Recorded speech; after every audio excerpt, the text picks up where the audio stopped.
Welcome to What Are You Sporting About podcast, a podcast about business, employment, sports, and entertainment to help educate, support, and guide you to your next level. Here's your host, attorney Sivonnia de Barros.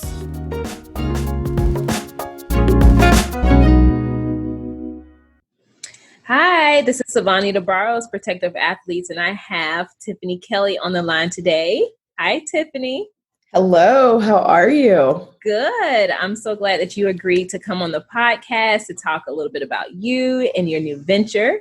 Of course. Yeah. So before we jump into it, just tell our listeners a little bit about who Tiffany is and how you got into data analytics. Yeah, so I'm Tiffany Kelly. I got into sports data science, data analytics super early on when I was within high school. I knew I wanted to kind of go into sports. I just didn't know in what capacity. And I mean, a lot of the times when I was growing up, if you wanted to work in sports as a woman, they kind of push you towards either being an anchor or a host or doing marketing. And so those are the jobs that I actually didn't want to do. Like I was curious and learning more about just the other roles within sports. And so my first internship was with the New Orleans Hornets at the time. And I was hanging out with the stats guys, and it was all white men, and everyone respected them, and they knew everybody in the arena. So I just literally that night was like, oh, this is what I want to do with my life. So that you come in and you disrupt the whole status quo. Here's this young, but actually, woman, right? Who's like, hi, I am here. Exactly. And also as like a 17-year-old, I mean, noticing that no one looked like me and everyone in the arena knew who these guys were was just really fascinating. And so I was just like, what, like statistics? Like it was like they were basically holding the golden ticket. So like every timeout, every quarter, every halftime, they would run statistics to the head coach, which was Monty Williams at the time, to the front office, which was president, general manager. Mm-hmm. And so it was kind of like, wow, okay, these guys with a golden ticket, like this sheet of paper with all of these advanced analytics and predicting the next outcome of the game and how the players are performing and who's going to have an injury soon. Like just things like that were just so fascinating that I'm just like, wow, I definitely am really intrigued by what you guys are doing. But also from the fact of me not being naive and understanding that I'm a female, I'm also a Black female. It's going to be really hard for me to get into the industry. I would rather do a job that is quantitative, where you can't discriminate against me because my numbers are just like your numbers, right? Like the white guy next to me. So it kind of puts everything on this even playing field, like super cold to remove that bias. Yeah, exactly. So that's kind of what I was just really noticing and looking at. And that's kind of why I jumped into the industry and into the career. That's awesome. And, I was literally just having a conversation with someone about social justice and especially how it relates to sports. And when you start trickling over to the African-American woman, we represent like a very small percentage of the, like very, very small, like minuscule of individuals who are in administration or in analytics, in areas of sports where it really does matter. And we have a lot of athletes, especially in basketball, football, who predominantly make up Black and brown. Yeah. But we're not represented at the top levels.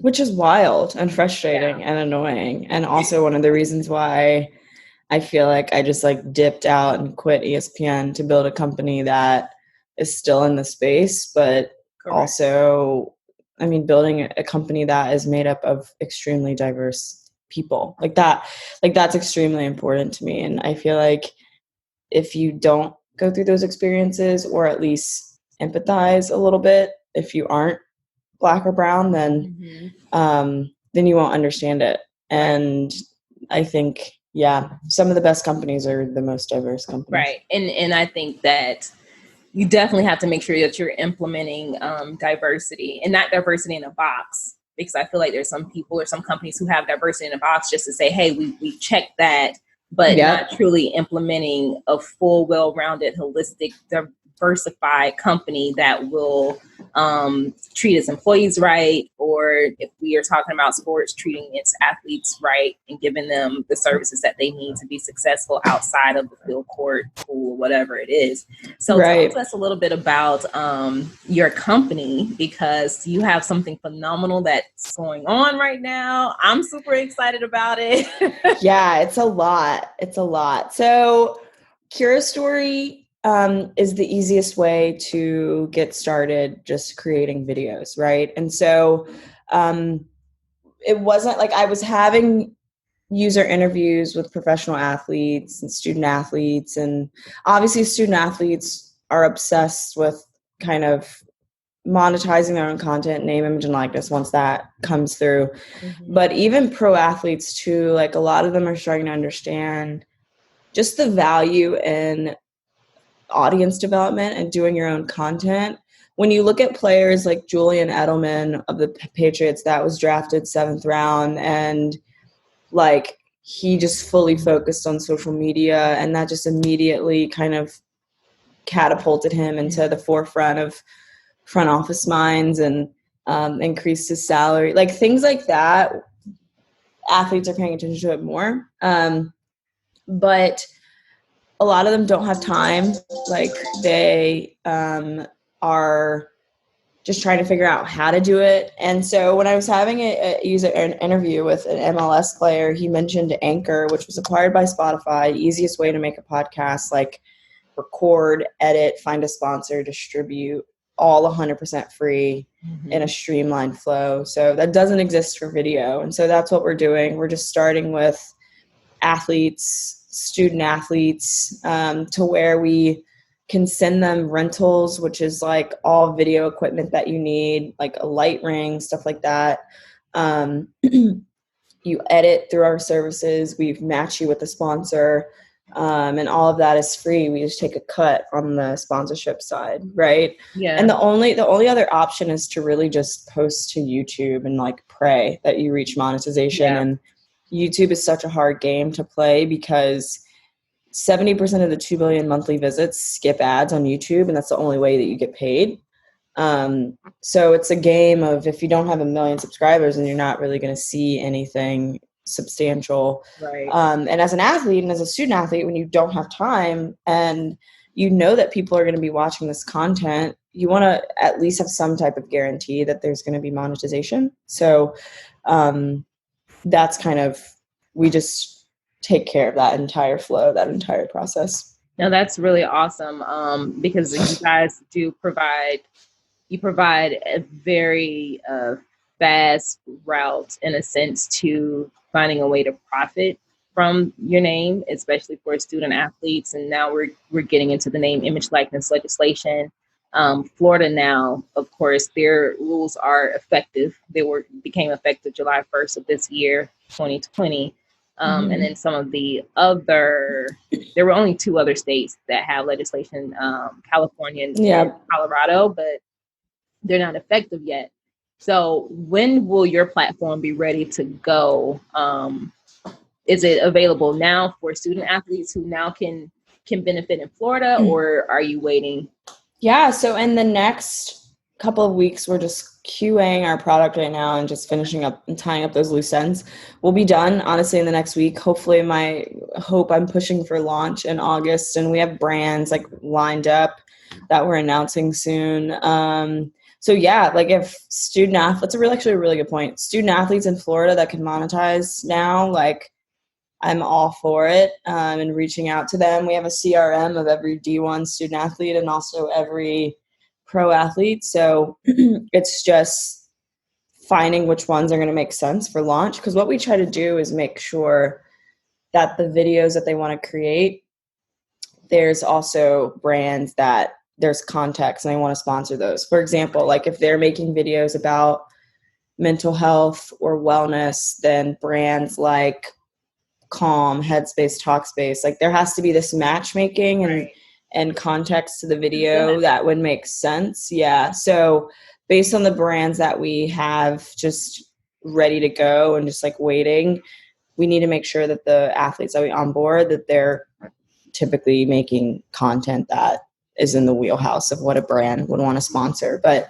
yeah, I mean, we'll be ready very soon, and Florida student athletes can definitely get in on it. And I'm super curious though, is Florida student athletes, like they can monetize because of the legislation that was just passed, but does the NCAA, like, does that? I'm just as curious about it because there would definitely be a conflict, but honestly, and coming from a legal perspective, if the state says you can do it, the NCAA, you can do it, governmental body. So that's so interesting, which is also one of the reasons why I think the legislation that they're going to come out with in January is going to happen, because it has to. Literally, if it didn't, every single state is going to have their own legislation, and it's just going to be like the NCAA has to keep track of every single state, and it's not under one unified umbrella ruling. Mm-hmm. Yeah. So that's really interesting. Yeah, it's definitely going to be interesting for sure. And I'm wondering if the NCAA will create a totally separate set of rules for NIL, or if they will look at the 3 states who have already passed legislation for NIL for some guidance on what they're going to do. I know that they are pushing for guidance from Congress, but there's a lot of backlash from that because, some people are saying you don't really need guidance from Congress. This isn't an antitrust situation. You just need to make it possible for athletes to monetize their own name, image, and likeness and not be basically greedy. Right. Exactly. Which is what's been happening for forever. Oh, man. But yeah, so I know that you have been so successful in raising capital for Curastory. Is there still room for people to give to your cause and to invest? Like what's happening with that? Yeah, so our equity crowdfunding campaign actually closed last night. We closed at 157,000 plus, which is crazy to say. This was like our first pre-seed raise because typically if you do an accelerator or an incubator and they give you capital, you're only getting at max 120,000 at the earliest stage. So it was awesome that we were able to get above that. I will say we have collected checks offline from angels that are above 25,000. So if anyone is interested in kind of being an angel investor and investing upwards, that totally cool. But if not, then just going to have to wait till our next crowdfunding raise, which will probably be at the beginning of next year. So the beginning of 2021.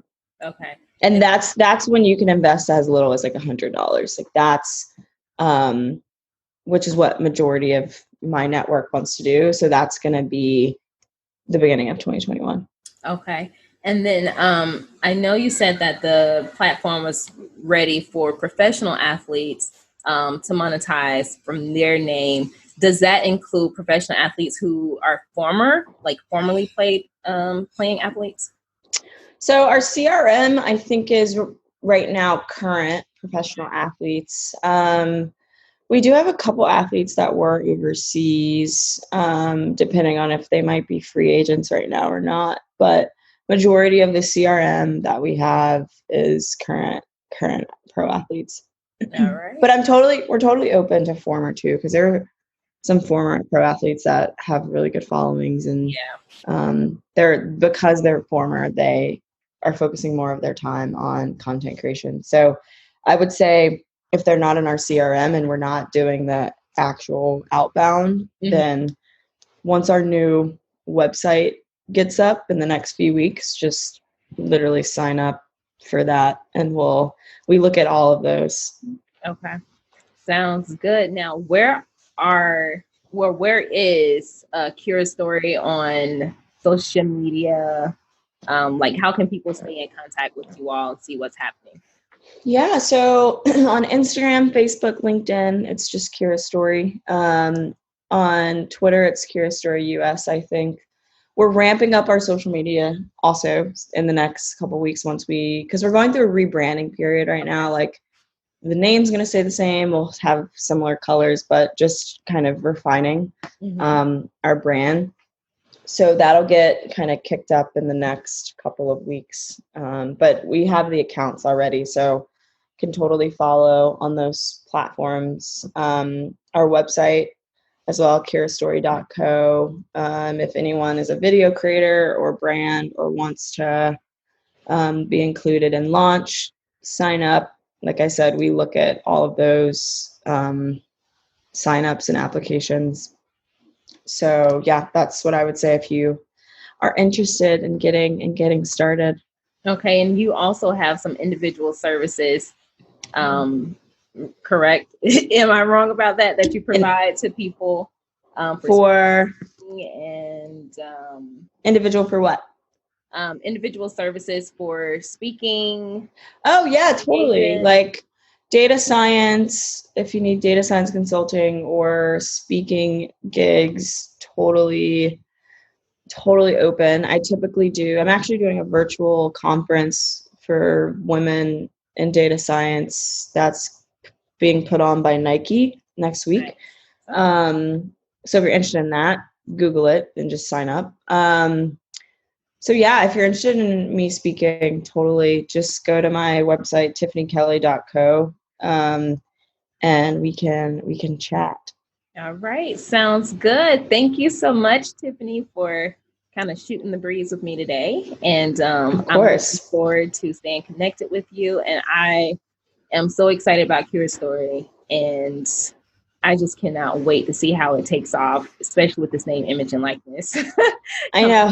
I'm super excited too. I think once they're able to come into the mix, they'll use so many different platforms like us. They'll use Anchor podcasting. They'll use Cameo. There's one platform called Yoke Gaming, which is literally just people pay you so they can play video games with you as an athlete. So there's so many different ways that they can monetize, which I think is going to be extremely just like awesome and just what they decide to do. So yeah, I'm also excited as well. Yeah, this is going to be awesome.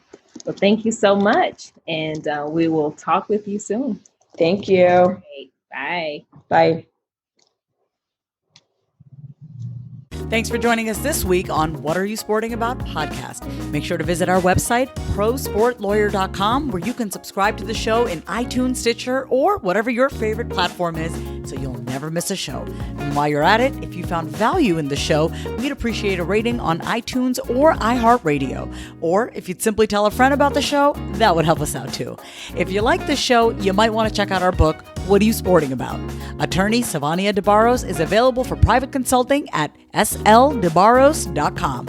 And remember, we're here to educate, support, and guide you in your journey to success, because we're all sporting about something.